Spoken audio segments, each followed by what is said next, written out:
Well, thank you so much for chatting, and congratulations. It's been a great start to the season for you all. Thanks, Laura. It has been a good season or a good start, rather. Very excited too for what's lying ahead. Tell us a little bit about you. How did you start out in racing? I was originally back in Newmarket. I don't come from a horse background. My family's got nothing to do with horses. I was in Newmarket, and sort of we moved over to England from South Africa, and once we ended up at Newmarket, saw the strings crossing the road to go to the gallops, and it sort of all went from there. I started my first job as work experience with Michael Jarvis, and then started as an apprentice for Roger Varian when sadly Michael passed away, and then so that's where it started, with all of Michael and Roger Varian. Wow, so you'd worked for Sheikh Ahmed then a little bit. You know what? I actually sent Michael a photo the other day where one of my first rides was actually for Sheikh Ahmed, and I actually ran third on it at Salisbury, I think it was. Oh, so hang on. So you were born in South Africa. Yes. You moved to the UK, yes. And then Australia. So I born in South Africa, moved to the UK, and then I've been in Australia for probably close to 8 years now. Wow. Okay. So what made you move to Australia? Well, I did also before moving to Australia. I did do a stint here in Dubai for Mike the Cock, and I sort of wanted to expand my knowledge a bit and sort of just get a bit more experience. And Mike said, just go to Australia. It's a great place to learn, a great place for opportunities for young people that's willing to learn. So that's why I ended up in Australia, and I was only going to go for 6 months or so, but then I ended up, obviously it's 8 years now. Well, what's been your biggest win so far? Unfortunately, there's been no Group 1s as yet, but I'm sure they will come. Probably a couple of Group 2s in Australia, which is always good. But obviously we're looking to build on that for sure. Wow, and have you found out when you sort of came over here, did you have people say, what are you doing, are you mad, or were people very supportive? No, people are very supportive. Very supportive. I mean, obviously there's not many Australian jockeys has come over here while there's a carnival going on in Australia, which it was hard for me to make that decision to sort of leave the Sydney Carnival and the Melbourne Carnival behind and come here.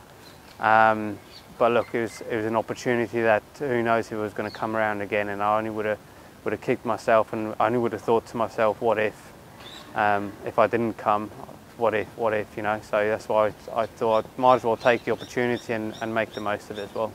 So this explains a lot, because I thought you've adapted so well to riding on the dirt, but you would have learned a little bit of that when you were here before.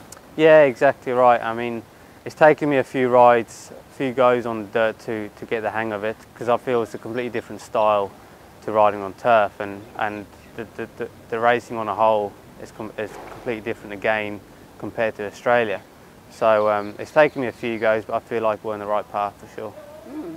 And did you study racing here before, when you knew you were going to come over? How did you sort of prepare for it? Yeah, a lot of replays. Obviously the ERA is great with their replays. It's quite easy to find. So I did a lot of replays. I followed sort of their sources. I followed through as well. Every year for the last few years since I've been here.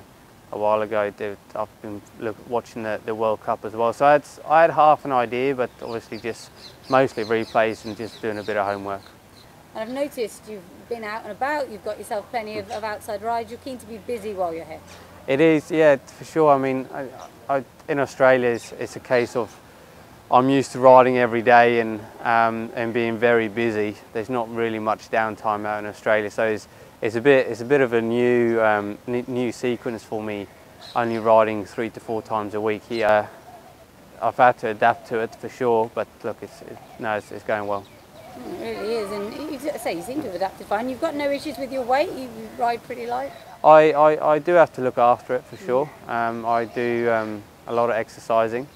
I'd be in the gym every day. But because of that, it's the reason why I can ride light. If I didn't have that routine, I probably wouldn't be so fortunate.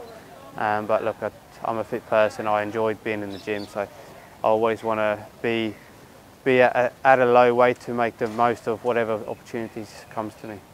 What's the lightest you can do? The lightest is 53. I do a 54 on a regular basis. To do 53, I probably just need a little bit of notice, but that's okay. And have you found all the different tracks? Yeah, no, they're good. Some of them are quite interesting, but majority of the tracks they ride quite well. And the Arabians? They teach you how to hang on, that's for sure. Yeah, they really do. And has there been one horse that's impressed you, or one horse you're really excited about? I'm really excited about SEYOUFF, 2-year-old. Takes everything in his stride. He just improves every time. Every time I sit on him, he's just fresh, well and happy. He's got a great demeanour about himself. He's very exciting going forward.